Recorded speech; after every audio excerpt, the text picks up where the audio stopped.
Serviço de atendimento ao cinéfilo, qual sua pergunta? Art mandou R$7. Pergunta ao ChatGPT que vai ganhar o Oscar 2025 kk. Quem vai ganhar o Oscar de melhor filme em 2025? Temos a resposta aqui, hein? A corrida pelo Oscar de melhor filme em 2025 está acirrada, com vários filmes destacados como favoritos. Anora, dirigido por Sean Baker, ganhou a Palma de Ouro em Cannes e tem sido amplamente reconhecida pela crítica, especialmente após a vitória no PGA e no DGA, consolidando-se como forte candidato. O que a gente vinha falando. Outro concorrente de peso é Emília Pérez. Ih, tá desatualizado, amigo. Tá desatualizado, amigo. Um musical dirigido por Jacques Audiard, que lidera com 13 indicações ao Oscar. No entanto, controvérsias envolvendo a atriz principal, Carla Sofia Gascon, podem impactar suas chances. Não, já impactou, querido. Assim, Brutalista, de Brad Cooper, também se destaca, especialmente após vencer o Globo de Ouro de melhor filme de drama. O filme é elogiado por sua narrativa épica e performance marcantes.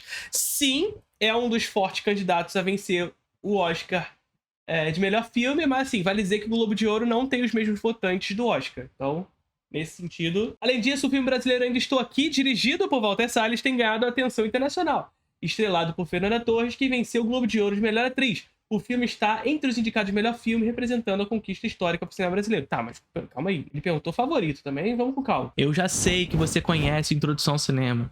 Eu também sei que você sabe que são 2 aulas novas todos os meses. Também sei que vocês já sabem que no curso você encontra linguagem, teoria, história, crítica, política, diretores, gêneros, tudo relacionado à produção cinematográfica. Agora, o que eu não sei é o que você está esperando para fazer parte do curso. Meu amigo, o curso Cinema Contínuo mais charmoso do Brasil. Link na descrição do vídeo. Outros filmes notáveis na disputa é Conclave, Um Completo Desconhecido e Wicked, cada um trazendo narrativas únicas e performances aclamadas, com a cerimônia marcada para 2 de março. Pô, meu amigo, mas aí tu também tá assim, me diz aí qual vai ser o filme que vai ganhar o Oscar de 2025. Aí tu fala todos, porra, aí é fácil. O ChatGPT literalmente cita todos os filmes indicados como favorito, assim meu trabalho fica fácil. E dizem que a inteligência artificial vai me substituir. Assim? Vamos perguntar aqui direito. Mas aí, tu falou quase todos os filmes. Qual você acha que vai ganhar? Cite apenas um. Se eu tivesse que apostar apenas um, diria a Nora, do Sean Baker. Ele venceu os principais prêmios pré-Oscar, inclusive o PGA e o DGA, que costumam ser bons termômetros para o filme. Aí tu acertou. Aí você foi mais certeira. Sim, o que tava fazendo antes não dá. Vamos fazer um trabalhinho também? Vamos perguntar pro DeepSeek qual filme vai ganhar a categoria Melhor Filme no Oscar 2025. Infelizmente, não é possível prever com certeza qual filme irá ganhar a categoria de Melhor Filme no Oscar 2025. Muito obrigado. Por isso, depende de uma série de fatores, incluindo qualidade dos filmes lançados. Definitivamente não, DeepSeek. As preferências dos votantes da academia, claro. E o contexto cultural e social do momento.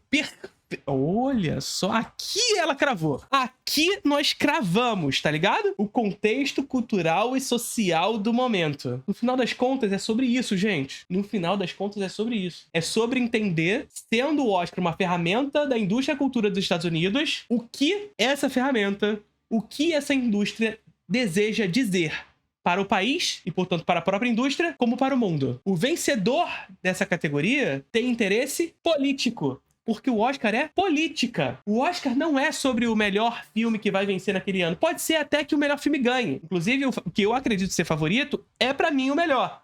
Pra mim, o melhor. Nora, pelo menos até agora. Eu assisti 7 só, não assisti 3 ainda. Agora, o que o Oscar deseja dizer ao dar o prêmio para determinado candidato? O que o Oscar desejava dizer ao colocar Emília Pérez como favorita em determinado momento para ganhar a categoria principal? E só perdeu esse favoritismo em razão de inúmeras coisas que surgiram no meio do caminho. Mas era favorito.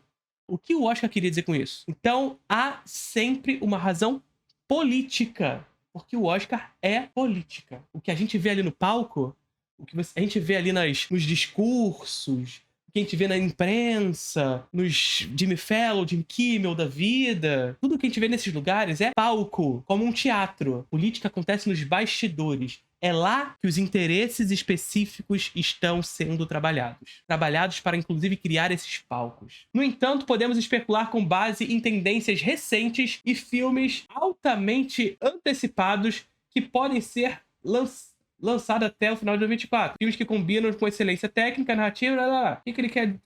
Cadê o filme? Se você tem algum filme específico em mente ou quer saber mais sobre os favoritos, conforme nos aproximamos da data, fique à vontade para perguntar. Porra, mas eu perguntei! Me diga qual o favorito entre os indicados. Apenas um. Claro, vou escolher um filme. Aí você tá querendo me fuder também. Vou escolher um filme como favorito fictício para o Oscar de 2025, já que ainda não temos os indicados reais. Nós temos Deep Seek. Nós já temos os indicados. A Nora, Kill Boys, Brutalista, Duna 2, ainda estou aqui, completo desconhecido, A Substância, Emília Pérez, Conclave, Wicked. O cara deu um chute completo aqui, porra! Ô, Deep Seek, aí tu me fudeu muito. Com base nos indicados que você mencionou, o favorito para o Oscar de 2025, a melhor filme é Duna 2. Tá de sacanagem com a minha cara. Literalmente o que a gente tem aqui pra dizer é o seguinte: a China tá pouco se fudendo pro Oscar. De pirona 1 grama mandou R$ 7,07. Assisti Vertigo e achei mais do mesmo do Hitchcock. Acho Hope melhor. Você acha que o filme só se torna tão excelente por conta da época que foi lançado? Estou doente. De novo você está doente, de pirona 1 grama. Tome uma de pirona 1 grama pra ver se resolve esse problema. Porra, assisti Vértigo e achei mais do mesmo do Hitchcock. Literalmente a porra do Vértigo é Hitchcock.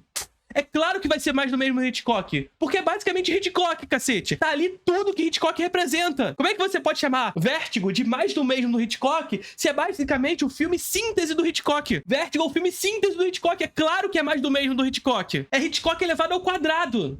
Ao cubo. E é por isso que é foda. Tu esperava o quê? Que o filme síntese de Hitchcock... Não, ele não é muito Hitchcock, não. Ele vai ser um Tarantino, gente. Não! É Hitchcock e é o cubo. É óbvio. Acho Hope melhor. Você tem todo o direito de estar errado. Hope é muito foda, tá? Mas você tem todo o direito de estar errado. Você acha que o filme só se torna tão excelente por conta da época que foi lançado? Tá dizendo Vértigo? Porque assim, Vértigo na época que foi lançado levou bomba, tá? Vértigo na época que foi lançado, se você for lá nas revistas americanas, Vértigo tava levando 2 estrelas, 1 estrela. Com certeza é um Matheus Fiore da época. O que foi preciso? Foi preciso a novela Vague olhar pro filme e falar assim: opa, calma aí, volta aqui. Vamos voltar 2 casas, porque aqui tem coisa. Arte mandou R$ 7,00. Professor, realizar uma obra histórica pode ser problemático.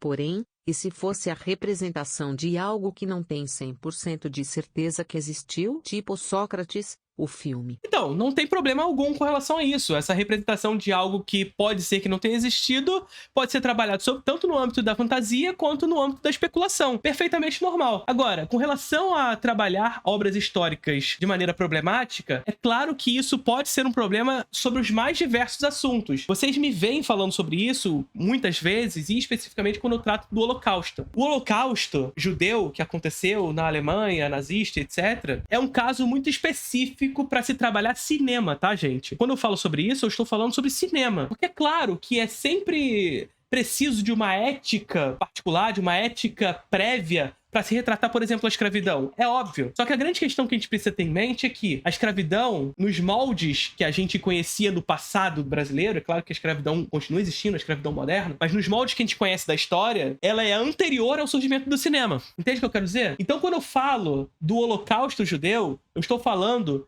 de um acontecimento histórico que ocorreu no momento em que o cinema já era a principal mídia de disseminação de notícia. No momento em que, para que um fato seja sentido como fato, era preciso que se mostrasse. E se não mostrou, não é verdade. A questão aqui é, a câmera existia, mas ela não filmou, mas não esteve nos campos de concentração. Ah, Felipe, mas eu já vi inúmeros vídeos dos campos de concentração, existem um monte de documentos sobre isso, etc, documentos em vídeo. Sim, esses documentos, no geral, foram todos filmados depois que o exército dos aliados entraram no território nazi-fascista e filmaram os campos de concentração. Não há nenhum registro em imagens em movimento, pelo menos que nós conhecemos, do ato filmado durante o processo. Não existe. E essa ausência da câmera provoca uma questão ética. Esse é o debate. O Holocausto é um caso particular para o cinema. Para a linguagem do cinema, é um caso muito particular porque a câmera não esteve lá.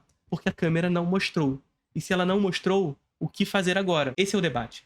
Tem aula sobre isso no Introdução ao Cinema. Sugiro que me deu com mandou R$ 7,00. Professor, Em homenagem ao Cacá Diegues, cita aí uns filmes do diretor para quem não conhecer. Que descanse em paz. Pra quem não sabe, Cacá Diegues morreu hoje, no dia 14 de fevereiro. Não é o dia em que esse vídeo vai ser lançado, mas um grande representante, inclusive, do cinema novo brasileiro. A gente tem aula na Introdução ao Cinema também sobre cinema novo brasileiro, inclusive. Mas um dos grandes representantes um dos principais movimentos da história do nosso cinema. Se não o principal movimento da história do cinema. E um diretor muito conhecido, e aí já vai as indicações por filmes como Bye Bye Brasil, Chica da Silva e o meu favorito, A Grande Cidade. André mandou R$20. Como animador, fico feliz por um filme como Flow ser todo feito em um software open source concorrer ao Oscar. O quão essa utilização pode impactar a indústria? Cara, eu não sei o quanto isso pode impactar a indústria no que tange a grande escala, tá? É claro que isso é um fator importante, sobretudo para o cinema independente de animação. Entender que essas tecnologias mais baratas de se realizar cinema são importantes para, inclusive, se realizar filmes em países do sul global, em países menos desenvolvidos tecnologicamente, e em países, sobretudo, que são dependentes tecnologicamente dos países do norte global, porque o capitalismo, ele se dá... O domínio de um país sobre o outro no capitalismo se dá também pelo domínio de patentes. Então, os Estados Unidos, por exemplo, deter patentes sobre determinadas tecnologias fazem com que outros países do sul global, mas não só do sul global, sejam dependentes tecnologicamente dele. E isso se dá em todas as indústrias, e o cinema é uma dessas indústrias, o que faz com que, inclusive, a produção de animação em outras nacionalidades sejam atrasadas, inclusive, e sobretudo, por conta dessa detenção de patentes dos Estados Unidos. É claro que outros países também se desenvolvem no ramo da animação por razões próprias, inclusive muitas vezes também por patentes produzidas pelos Estados Unidos, mas a compreensão do uso de tecnologias mais baratas possibilitam que esse cinema independente produzido nos países do sul global seja realizado e que possa se espalhar em larga escala. Agora, o quanto isso representa um avanço do cinema de animação nesses países do sul global para disputar tecnologicamente com o que é produzido no norte global, aí já é outra história. Aí a gente tá falando sobre capitalismo, a gente tá falando sobre patente, a gente tá falando sobre uma série de questões que estão para além do próprio filme. Art mandou R$7. Será que ainda estou aqui? Iria aumentar o número de brasileiros nos cinemas apenas quando forem diretores mais reconhecidos pela massa? Não iria ter um filme diferente? O Walter Salles é um dos diretores mais conhecidos do Brasil hoje. Isso é fato. Entretanto, vamos falar com toda a sinceridade aqui. Vocês acham que todo o sucesso comercial e de público que Ainda Estou Aqui está adquirindo é por causa do nome do Walter Salles? É claro que o Walter Salles, a priori, pode sim ter levado pessoas a ir ao cinema. Mas o Walter Salles já teve outros filmes anteriores que não foram exatamente sucessos comerciais. Ainda Estou Aqui foi um filme-evento em especial. Então a gente precisa analisar caso a caso. No Brasil, infelizmente, nós não temos um hábito de levar pessoas ao cinema em razão do nome do diretor. É claro que isso vem se construindo ano após ano. Por exemplo, o Kleber Mendonça Filho tem construído uma margem nessa direção. O nome do Kleber tem feito algumas pessoas irem ao cinema. Só que de longe isso significa levar as massas ao cinema. Bem como o nome do Walter Salles também não significa isso. É um nome reconhecido, é um nome importante, é um nome que leva pessoas ao cinema, mas definitivamente não massas. Um filme-evento como Ainda Estou Aqui acontece em razão de inúmeros outros fatores. No caso em específico aqui, a possibilidade do filme estar indicado ao Oscar em primeiro momento, em seguida de estar indicado a 3 Oscars, em seguida a sua exportação. É um filme que já conquistou mais de 1 milhão de espectadores nos Estados Unidos. Não tô falando de Brasil, tô falando dos Estados Unidos. Então existem inúmeros outros fatores, como a presença da Fernanda Torres, indicada também ao Oscar de Melhor Atriz, como finalmente um filme que de verdade está no Oscar com sérias chances de vencer, indicado na categoria principal, inclusive. Então não é o fator Walter Salles só que está levando as pessoas ao cinema. É também isso, mas sobretudo inúmeros outros fatores. Agora, o que a gente sempre fala é que esses filmes, evento, eles são importantes para criar margem, para criar oportunidades. Eles em si não significam nada se essas oportunidades não forem abraçadas. Que oportunidades são essas? Ainda Estou Aqui, está nos cinemas, está conquistando público, e se não forem políticas públicas que mantenham esses públicos no cinema para assistir cinema brasileiro, esse público vai assistir Ainda Estou Aqui e vai embora. Que políticas públicas são essas? Cotas de telas, fortes e eficazes. Regulamentação de streaming forte e eficaz. Por que regulamentação de streaming é importante? Porque adquire recurso. Mas também, por exemplo, a abertura de oportunidade que aconteceu, por exemplo, para a criação de um streaming brasileiro. Você percebe que o anúncio do Ministério da Cultura para a criação do LulaFlix, do apelidado LulaFlix, o Tela Brasil, aconteceu nesse momento porque nós estamos vendo uma oportunidade para a criação desse streaming. Porque esse streaming, ele até poderia já estar na mente do Ministério da Cultura, mas foi oportunizado agora. Pode ser que o Ministério da Cultura tivesse pensando em lançar o LulaFlix no ano que vem. Mas em razão do surgimento de um filme evento como esse, você antecipa esse processo. Porque as pessoas vão estar na mente com um filme como Ainda Estou Aqui e vão querer conhecer mais sobre esse cinema. É uma oportunidade. O filme evento é uma oportunidade de conhecer. E essas oportunidades não podem ser perdidas. Diogo mandou R$7. Consegue fazer um top 10 rapidinho dos 10 indicados ao Oscar só pra ter uma base do que tu pensa? A Nora no mínimo no top 3, hein? Você tá querendo se antecipar muito, amigo. Você tá muito ansioso. Muito ansioso. Vai ter vídeo aqui no canal. Assim como eu já fiz aqui no canal o vídeo sobre os meus favoritos na categoria de melhor filme internacional, vai ter também de filme da categoria de melhor filme. Vai ter. Mas ainda não assisti 3 deles. Então, assim, calma. Quando eu assistir esses 3 filmes, esse vídeo vai acontecer. Eu posso dizer, antecipar pra você, já que a sua pergunta foi sobre a Nora, até agora, a Nora é meu favorito. Então já antecipo isso pra vocês. Agora, o resto, não vou falar não. Segura essa informação. Mas eu vou trazer uma segunda informação pra vocês. Vai ter live do Oscar, hein? Vai ter live do Oscar. E a live do Oscar vai ser enorme. Não nesse canal, mas no canal do Desencontros. A gente vai começar às 6 horas da tarde e vai terminar só quando o Oscar terminar. E sabe por que vai ser muito grande? Porque vai ser uma live simultânea entre o canal do Desencontros e o canal do Super 8 do Otávio Gá. É isso, amigo. Só isso que eu tenho pra dizer. Nicolas mandou R$7. Qual o melhor filme do Miyazaki? Se Castelo Animado e Endor top 4 pelo menos é loucura. Bom, o meu filme favorito do Miyazaki é Meu Amigo Totoro. Meu segundo filme do Miyazaki é A Princesa Mononoke. Meu terceiro filme do Miyazaki é Castelo Animado. E o quarto é o Viagem de Chihiro. Nenhuma maconha mandou R$7. A Fernanda Torres disse corretamente a Variety que os Estados Unidos patrocinaram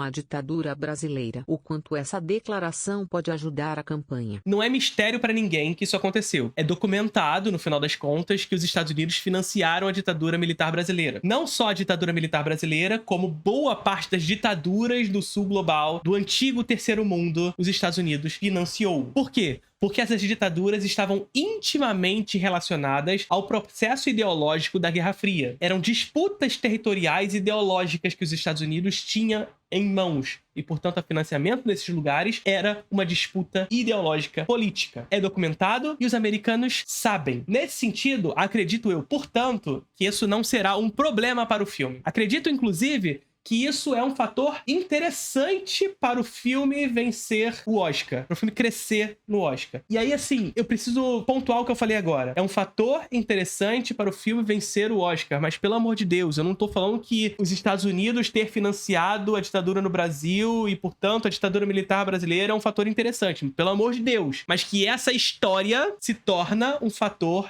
interessante para a campanha e para a estratégia do filme. Acredito que não prejudicará a campanha justamente porque é um fato conhecido. É um fato conhecido e, inclusive, sabendo que a Academia do Oscar tende a ter posições supostamente progressistas e, portanto, mais alinhadas ao discurso democrata, vale dizer mais uma vez, que os democratas eles têm esse discurso mais progressista, mais democrático, etc e tal, mas por trás fazem as mesmas coisas que os republicanos. Taca bomba, mas bombas com flores. Essa é a diferença. Mas no discurso, inclusive a indústria da cultura dos Estados Unidos está muito aliada aos democratas. E essas histórias sobre ditaduras do terceiro mundo, alinhadas à época da Guerra Fria, alinhadas, portanto, a essa época onde os Estados Unidos financiou essas ditaduras, são interessantes ao Oscar, à Academia. A prova disso não é só Ainda Estou Aqui. É também, por exemplo, o Argentina 1985, que concorreu pela Argentina recentemente. E muitos outros filmes de ditaduras que concorreram à categoria de melhor filme internacional. Ou de representações de manifestações em outros lugares do mundo que têm nos seus conflitos muito da mão dos Estados Unidos. Também são representados no Oscar. E eles sabem que os Estados Unidos têm mão nisso tudo, mas eles premiam. É um pouco de como a indústria da cultura funciona. Lembra como eu falo pra vocês sobre Barbie? Que chega no filme e fala assim, olha só, quem comanda a empresa são os homens. O que a gente vai fazer sobre isso? Um filme. Ah, vamos tirar os homens do poder? Não. É só o filme, a gente só vai criticar.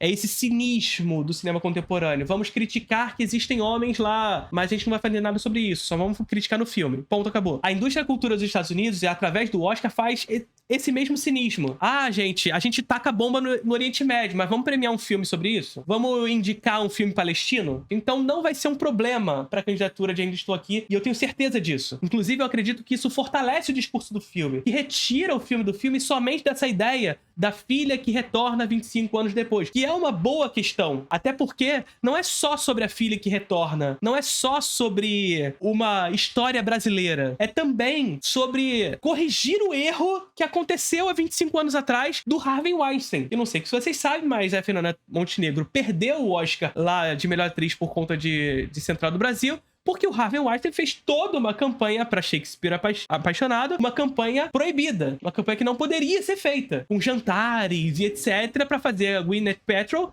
e o filme vencer o Oscar. E dito e feito, aconteceu. Para corrigir todas essas questões, envolvendo inclusive o nome do Harvey Weinstein, que hoje é uma figura não grata na indústria, o que a gente faz? A gente pode corrigir esse problema. Então isso é um fator importante. Mas além disso, agora tem uma outra questão. Olha só, nós podemos premiar um filme sobre ditadura e, portanto, um filme tematicamente importante, algo que o Oscar gosta, e que pode também dizer um pouco sobre a gente, sobre como a gente reconhece o erro, sobre esse cinismo da própria indústria, sobre esse cinismo de Hollywood. Acabamos por aqui o serviço de atendimento ao cinéfilo. Espero ter sido uma boa companhia, espero ter solucionado todos os seus problemas. Mas uma coisa que eu peço pra vocês também é o seguinte: eu aqui estou solucionando seus problemas todas as lives, segundas, quartas e sextas, às 5 horas da tarde. O mínimo que eu peço de você é que você se torne membro desse canal. E tornando-se membro desse canal, ajudando a produção de conteúdo por aqui. Curtiram o vídeo?